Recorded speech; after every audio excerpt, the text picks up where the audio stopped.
Hello everyone, and welcome back to APWC. Well, this month was pretty boring with respect to digital and OTT releases. Still, I managed to watch some movies and shows, and this video is all about that. So without wasting any time, let's begin. Ready.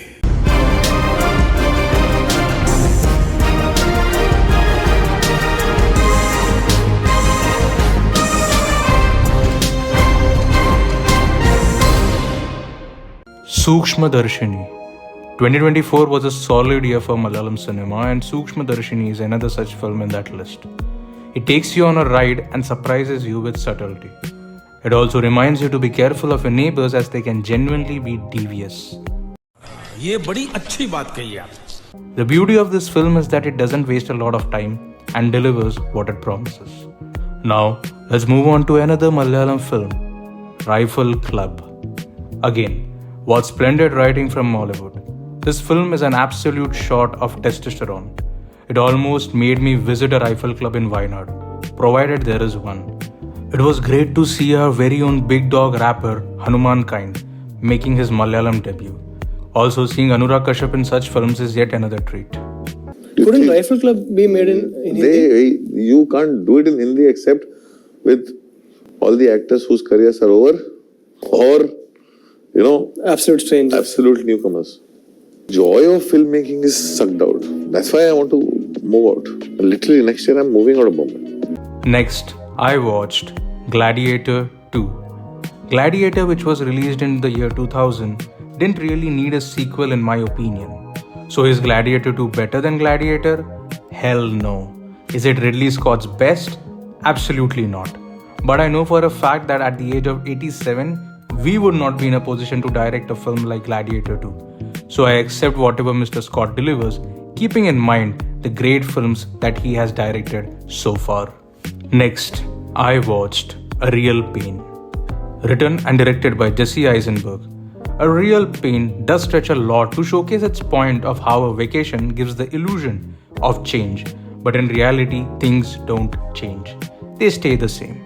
This is like the opposite of Zindagi Na Milegi Dobara, and to be honest, it had a lot of potential which was not fully achieved. That's my only major grouse with this film. It falls flat at places, but it still has the best depiction of depression in recent times. Next, I watched I Want to Talk, a slow, morose film based on the true story of Arjun Sen. AB Jr. gives a commendable performance. After some time, you do forget that it's Abhishek on the screen. That's how beautifully he blends into the character.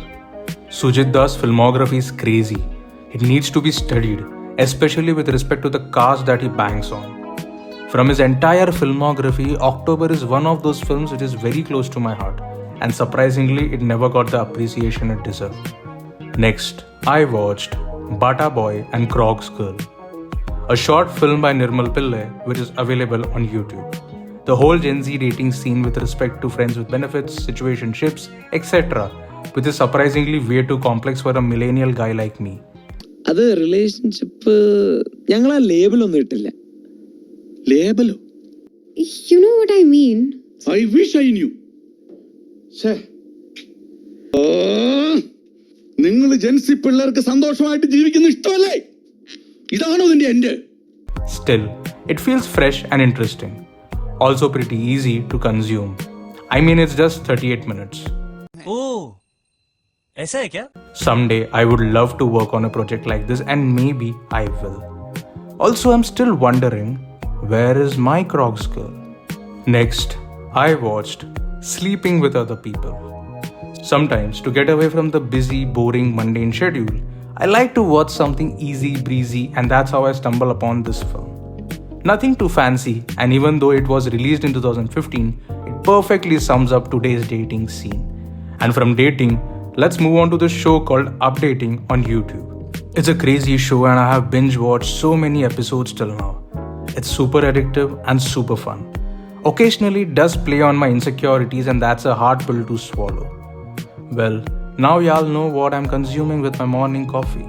Next, I watched Underwater. This film is super underrated, and I have no idea why I hadn't watched it until now. This film reminded me of The Abyss and maybe Sanctum, which is also super underrated. The only difference is that Underwater has a twist which definitely scared me. It's a mystery why films like Sanctum and Underwater go unnoticed and are never spoken about. Anyways, if you guys haven't watched Sanctum or Underwater, then do check them out. Next, I watched Paatal Lok Season 1 and 2. क्या ही बोलूं इस show के बारे में. Both the seasons blew my mind away. If you think Season 1 was great, Season 2 takes it a step further and makes the story a tad bit more serious and personal. इस show की writing का तो मैं fan हो गया. The rawness of each and every character is brilliant. Sir ji ready हो जाइए, 15 minute में एयरपोर्ट निकलना है. क्यों? एयरपोर्ट पर बुआ नाच रही है. And I'm happy that I watched both the seasons back to back. अगर सीजन 3 आया तो इस पे एक अलग से डिटेल वीडियो जरूर बनाऊंगा किसी दिन. सस्पेंड करवा दूंगा, दंड करवा दूंगा, फंड करवा दूंगा, लौड़ा करवा देगा मेरा पैंट की चूत इसकी. क्या सुन रहा है? कान बंद कर. Next, I watched Queer. Well, after being ball busted by Le Chiffre in Casino Royale and being seduced by Silva in Skyfall, we see Daniel Craig finally adapting the queer personality. Luca Guadagnino has a pretty impressive filmography, and I would have never guessed that after Challengers he would make this film, but he did. Let's see what he brings in 2025. Next, I watched Babygirl. This film deep dives into Nicole Kidman's desires. Her character's sadomasochistic desires, which is fulfilled by Samuel, an intern in her office.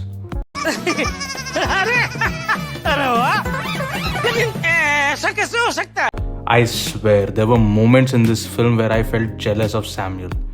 Man's just 28 and he gets to be with Nicole Kidman.